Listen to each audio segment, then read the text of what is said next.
Hi friends, എളുപ്പത്തിൽ തയ്യാറാക്കിയെടുക്കാൻ പറ്റുന്ന ഒരു കറിയുടെ റെസിപ്പിയാണ് ഇന്നത്തെ വീഡിയോ.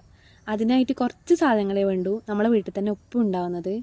ഒരു ഉള്ളി, ഒരു തക്കാളി, ഒരു 4 അല്ലി വെളുത്തുള്ളി, ഒരു ചെറിയ കഷ്ണം ഇഞ്ചി, ഒരു 2 പച്ചമുളക്, ഇതെല്ലാം കൂടെ ഒന്ന് അരിഞ്ഞെടുക്കുക.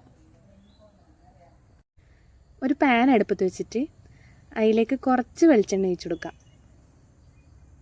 ബാക്കി അരിഞ്ഞു വെച്ച ഉള്ളി, തക്കാളി, പച്ചമുളക്, ഇഞ്ചി, വെളുത്തുള്ളി ഇതെല്ലാം കൂടെ ഒന്നിച്ചിട്ട് തന്നെ നമുക്ക് വഴറ്റിയെടുക്കാം. ഇത് പെട്ടെന്ന് തട്ടിക്കൂട്ടാൻ പറ്റുന്ന ഒരു കറിയാണ് കേട്ടോ.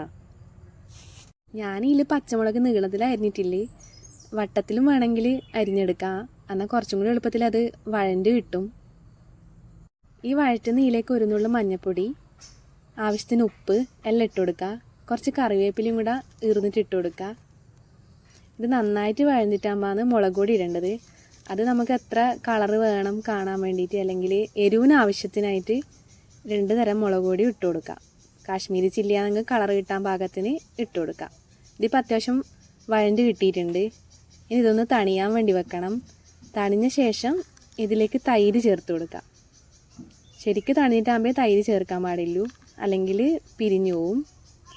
എന്നിട്ടാകുമ്പോൾ വെളിച്ചെണ്ണയിൽ കടുകും വറ്റൽമുളകും കറിവേപ്പിലെല്ലാം ചേർത്ത് ഇടുക. കറി റെഡി.